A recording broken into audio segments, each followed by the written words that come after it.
me on the dance floor. I know you heard me on my YouTube, but you still don't pay me no attention. Listen to what your girlfriend's mention. He says no, he says no, he says we got a different girl every day of the week.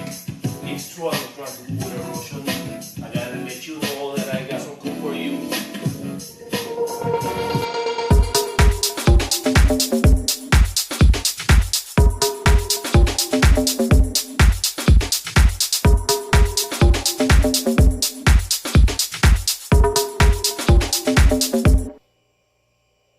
Hey guys, skillsmith.com, that's for seduction.com.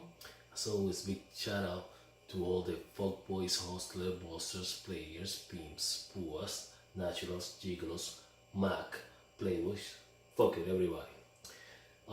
Today we're gonna it's a continuation of the last video.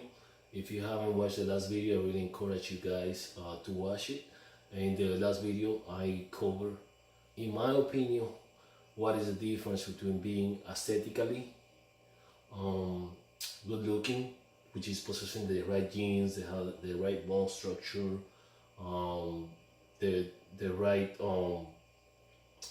complexion, etc. that was given to you by birth, versus becoming attractive. Attractive is something that is within your control to most people, and you can work at it. Okay, I have worked really hard myself to become very attractive. Okay, even though many of you may not think I'm attractive, what I have going, it works for me, and I'm very happy with my sexual life and my relationship life. Okay. Now, last time I got really tired. I went overboard, and I didn't cover one niche. Okay, let me explain to you guys what I'm trying to say about niche. There are different archetypes that women like. Okay, and if you want to be in the best position to seduce, you better meet one of those archetypes. Okay, so my archetype, there, for example, I'm gonna name drop. Okay, so let's say a guy like Mr. Big from Sex and the City. Okay, Mr. Big from Sex and the City. In my friend the Thin Man, for example. My friend Black Dragon. Those guys have an archetype, which is the successful business guy. Okay, suit up business guy. Women like that because it represents power, boss, status, money. Okay, so women are attracted to the archetype. Now, so that archetype will do well for a certain niche of women. Okay.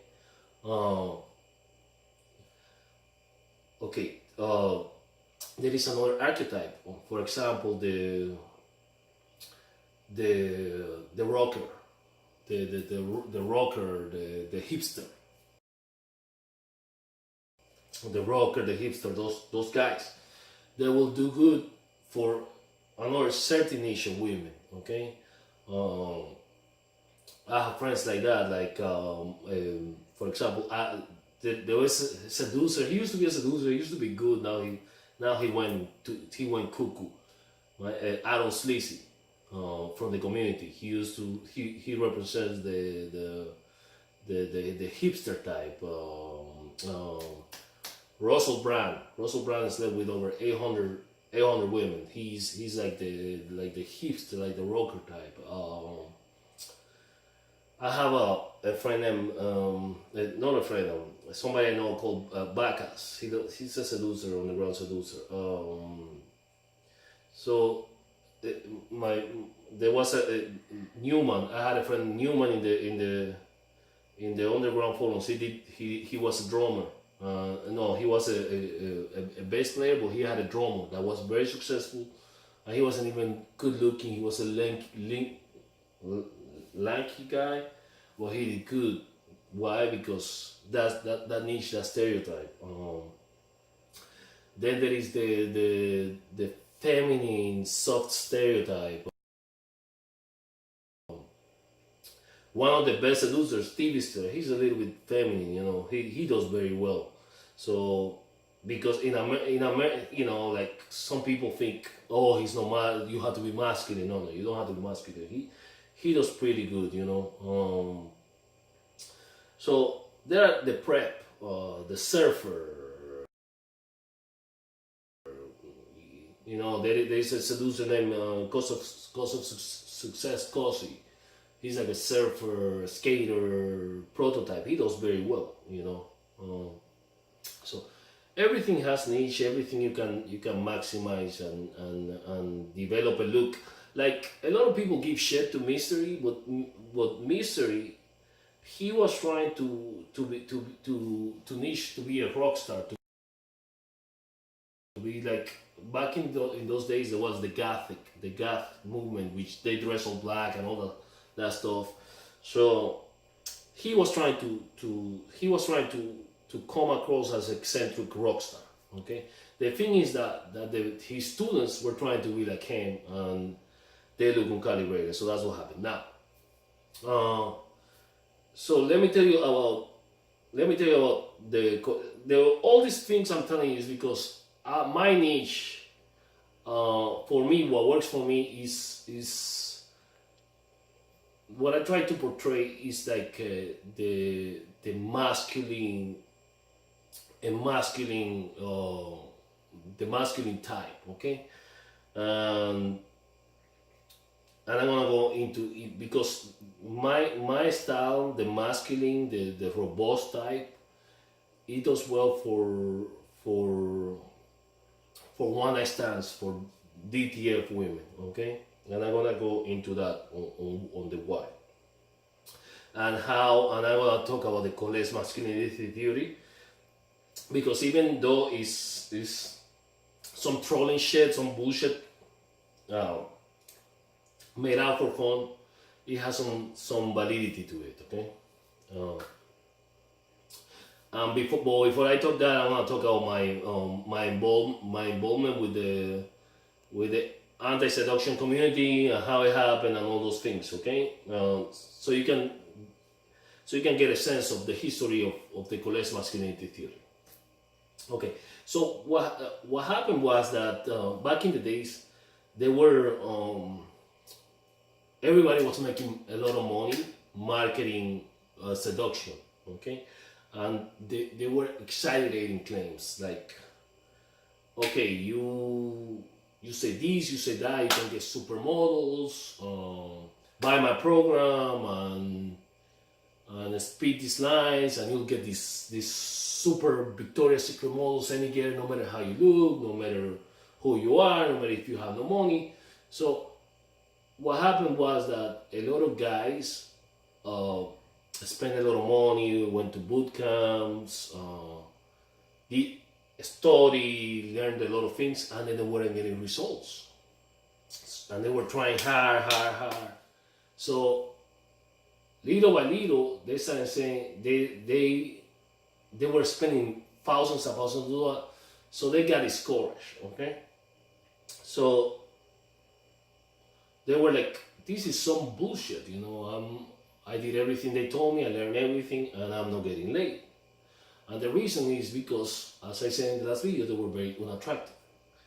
Okay, if you're unattractive, it doesn't matter what you spit out of your mouth, it's not gonna work. You need to be attractive, okay? You need to be attractive.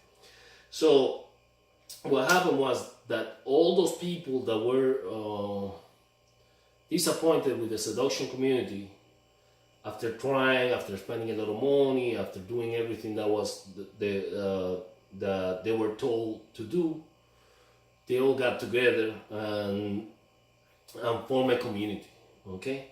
And they say, fuck this shit, let's focus on improving our appearance, okay? Because obviously that shit didn't work. So they were focusing on other things like improving the looks, improving their financial lives, okay, and improving the lifestyle, the social life, the status, okay. So that's how but before that, what is funny is that the original the original anti-seduction movement, and I'm not 100% sure, okay, but I'm for what I remember, it's been so long, it's been like 15 years. Okay, what happened was that I think it was Extra Max. I'm not 100% sure. It was Extra Man and Alan Reyes, Gomwich, my boy Gomwich. Alan Reyes and Extra Max. They were like, how it started was Alan Reyes, Extra Max. I think Extra Max was with RSD, and at that time RSD was very shady, and what they were doing spam approaching, and he was an instructor. He got disappointed. Extra Max is a little bit, he's like me, a little bit trollish. He likes to fuck around, he's busting balls. And believe it or not, Gomwich is also he's really funny guy too, man. Like really fun guy if you get to know him. It's not the idea picture that you get to see in the forums and all that. The one, well, when I remember him from the chats. So him and Extra Mac, they had like a podcast or some forums, some stuff. All this, and they were like policing the community and saying, man, these guys are full of shit, all this shit and whatever. And then that's all the original PUA haters. There was no PUA hate then. They used to be in that type of forum or postcard or whatever. Then Extra Man, I think Extra Man, whatever, whoever he was an ex-RSD guy, instructor. He got a girlfriend. And this guy started fucking and trolling, and the guy got more strict with the moderation. You know, because a lot of those guys of PUA, they're a little bit trollish, you know. So they started moderating and being hard and whatever. They got pissed and they said fuck this shit, and I think they closed I don't remember, they closed the forum or whatever. And then a guy named Nicholas, Nicholas, I don't even remember, yeah, I think it's Nicholas, he found the PUA hate. And they were really good because the community was really bad, man. It was really, really bad. It was like they did a good job policing and cleaning the Justin Waynes, the garbage, the fakes, the marketers. So they really did a good job. They really did a good job. Like Adam Sleazy, 60 years of challenge. Mod One used to hang out there. This troll, what's the name of this troll? The freaking, I forgot his name. No. Okay, so some seducers used to hang out there. So Adam Sleazy, Good Looking Loser used to hang out there a little bit. Some good seducers came out of there. Some seducers that were more like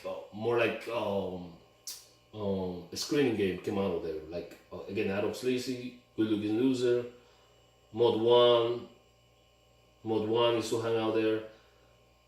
But Mod One didn't come out of there. Mod One was from before. He was from before. Estela. Then some guys used to go there to compete, like Ross Jeffries used to go there to put wood in the fire against other companies. But anyways, man. So PUA was really good because they police and they clean out and they expose a lot of scammers, a lot of garbage. Okay, now some people, some of the things they did was questionable because there were some legit guys that they were seeing all as scammers. Not everybody's a scammer. Okay, but they also had a section called Cheaty Advice. Okay, Now the cheat advice section, it was like trolling. It was meant to be a sarcasm of the seduction advice, but it was freaking hilarious. Guys like Virtue, guys like Invisible. I'm gonna link his channel. Invisible came out from there. A guy named Tiger, Virtue, PUA Comic. There were a lot of funny guys. Like I discovered PUA hate accidentally, but a lot of my style, a lot of my humor, I came from there, and I used that humor from seduction. I have gotten made from that humor because those guys, because believe it or not, those guys have in the seduction community, they're very sensitive. They're very sensitive people, and they're boring, and they have no personality. Now the anti-seducer is so weird. They're charismatic. They're funny. They're insensitive. They tell you like it is. It's so weird. So you would think that the anti-seduction community are the guys that get laid, and the seducers don't get laid. It's so fucking bizarre word. Because the seducers are very, very sensitive, man. Very sensitive. They're not funny, and they gotta stick up their ass. Okay, these other guys are like hilarious. So I related more, believe it or not, with those people, with the anti-seduction community. Back then, now it's not the same. Now they're bad. Okay. So what happened, guys? So what happened is that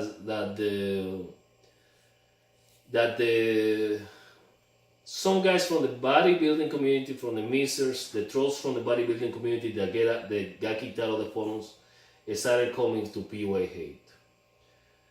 The mentally ill started coming to PUA hate. Okay, the mentally ill. The MRAs started coming. The MGTOWs started coming. The pedophiles started coming. So you had a mix of crazy people together, a bunch of the crazies together. So a lot of them were sarcastic. It was sarcastic. Like there were a lot of, because we're ball busters. There were a lot of ball busters like me. I'm a ball buster. I come from a country. Since you're a little kid till you grow up, busting balls. So a lot of ball busters, a lot of sarcasm. So a lot of the mentally ill thought that the shit they were saying was for real. Okay, so unfortunately, since there were some mentally ill guys and some trolls, the mentally ill guys thought that the satire, the sarcasm was for real.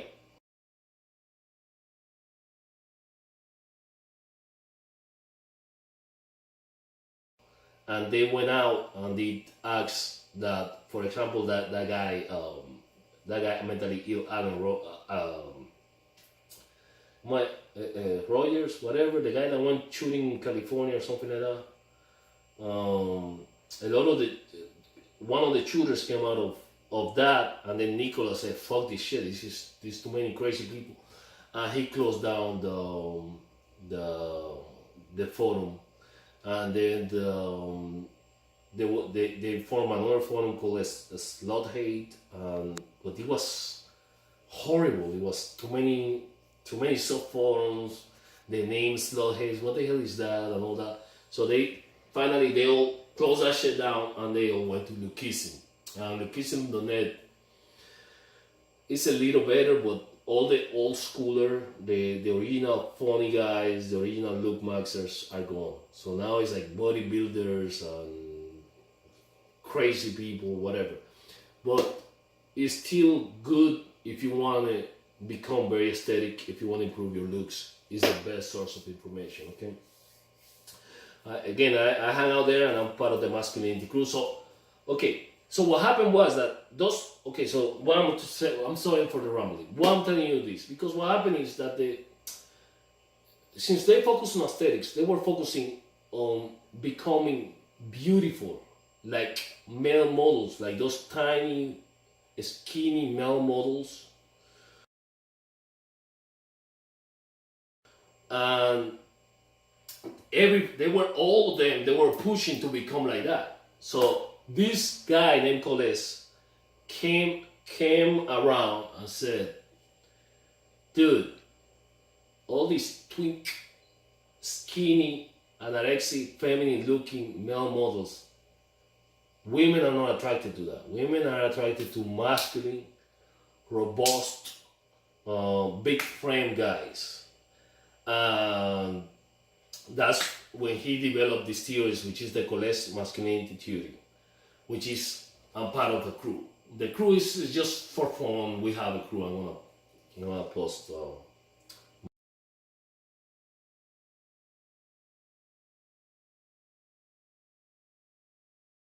Okay, guys.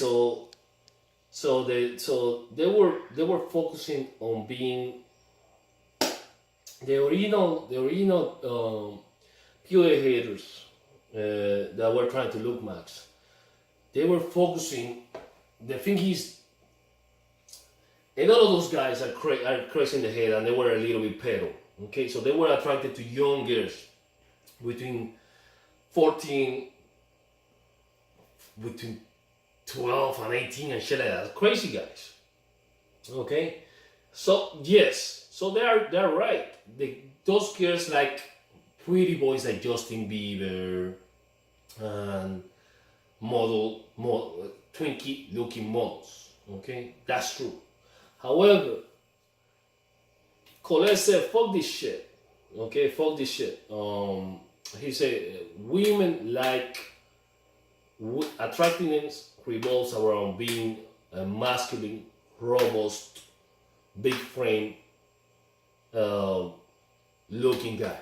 Now, it's a little exaggerated, but if you like, for example, if your goal, for example, which is my goal, which is, let's say, girls that are over 21, 24 and up is better, okay? But if you like girls that are 21, 24 and up, if you like girls that that are down, that are looking for flings, for one night stands, can say that. If you like girls that are a little, like big booty girls, Latin girls, black girls, Russian women, a certain type of girl will like more of a big frame, masculine, dumb guy that looks like he can slap her around in the bed, like can dominate her in the bed. So that's what apply Colez Masculinity Theory. So if you're an older guy like I am, okay, if you're now for this to work again, this is a niche. Like I told you, there are rocker niche, there are business guy niche. This is a niche. This will work if you like that type of girl, like the Kim Kardashian type. Which that's the type I like. Okay, or the very very feminine girl, the Latin girl, Eastern European, like Russian women don't like twinks. Okay, they like big frame guy, like a guy that looks like can handle her, like you know what I'm saying. So if you like that type of girl for that niche, and you like DTF girl, down to fuck women, okay, I'm gonna put I have a video of the down to fuck women, okay, so that type of girl in clubs and things like that. Now, what seducers look, to give an example of people, seducers that have the look of Colez of the theory of Colez Masculinity Theory. For example, that guy Sonny Alvarado, Strambasoni, he's from this niche. Good looking loser. Scotty from Good Looking Loser. From RSD, none of those guys can do it because none of those guys will fit the mold. From the Mystery Crew, none of Matador can pull it out, but nobody else that I know from the Mystery Crew. So that type of look, like the type of look is MMA fighter, football player, linebacker, no wide receiver, but linebacker look. If you're tall, you don't have to be really caught up, but you it will work better if you are between 5'11" and 6'2".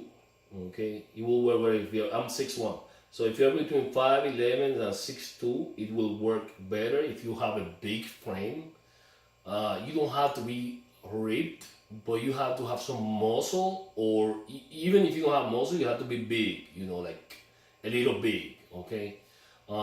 If you're tall, if you're over 6'2", let's say if you're, I would say if you're 6'3", 6'4", it could work. The thing is that 6'3", 6'4" start looking lanky, but if you're big, muscular, that would work. If you have some facial hair, it would work better. So you have to have, if you have like not a pretty face, but a little manly face, like a manly face, like again, MMA fighter, football players, hockey players.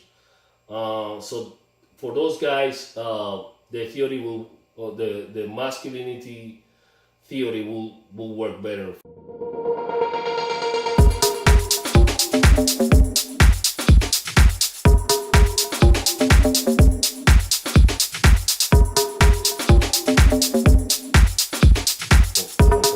For DTFs. Now you're gonna lose some gears because you will come across as when the girl sees me, they know.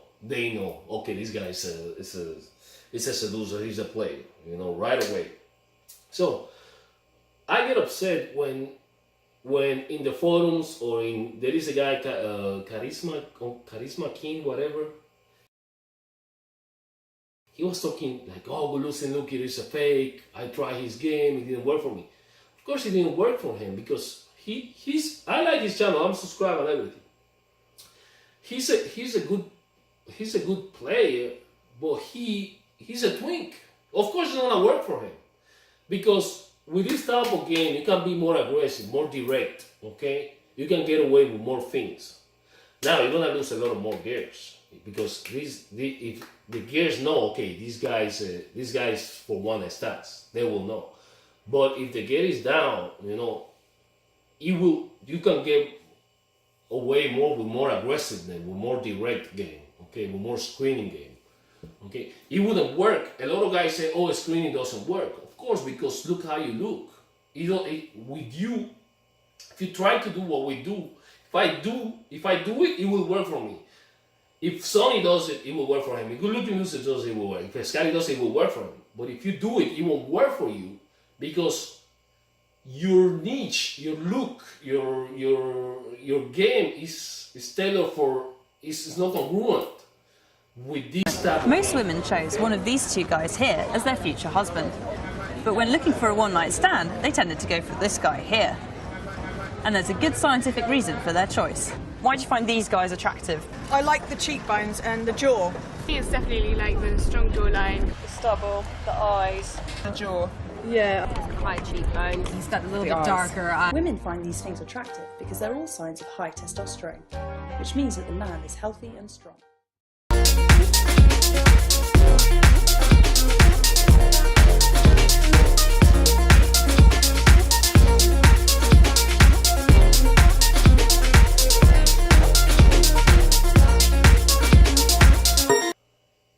So guys, so the whole concept of the masculinity theory is like you want to come across more dom. Dom means dominant, more bully, more aggressive. The girl's gonna think you're gonna be more dominant in bed, that you're gonna throw her around, okay, that you can protect her, that that nobody can fuck with you and shit like that. So this is a niche, okay? Now you do get rejected a little bit more because not every girl is out there looking for one night stands and fast sex, okay? Because this is a style more suited for more fast sex in clubs, okay? So isn't gonna get rejected because, for example, the feminine looking guy is by studies is considered better for long-term relationship. Okay, a lot of girls don't like players, don't like fuckboys. Okay, so anyways, guys, so this if you're a little bit older in your over 30, this is an age that could work for you. Okay, so I mean, try what works for you. I mean, for me it works. I do this one. I use this one, and I also combine this one with the stripper archetype and the cocky phony, the sexual phony, the Tom-like, the masculine, the stripper archetype. It works for me. Okay. Now, it may not work for somebody that is projecting the rocker or the feminine guy archetype. Okay, it's whatever works for you. There is no right and wrong, but this is one I wanted to share with you, the Colez Masculinity Theory, because I got a tattoo. It was just part of the last video. Okay, so guys, watch the last video for context. Okay, so that's all I got, guys. As always, like, subscribe, get the book. I'm done for everybody. If you don't like it, get the fuck out.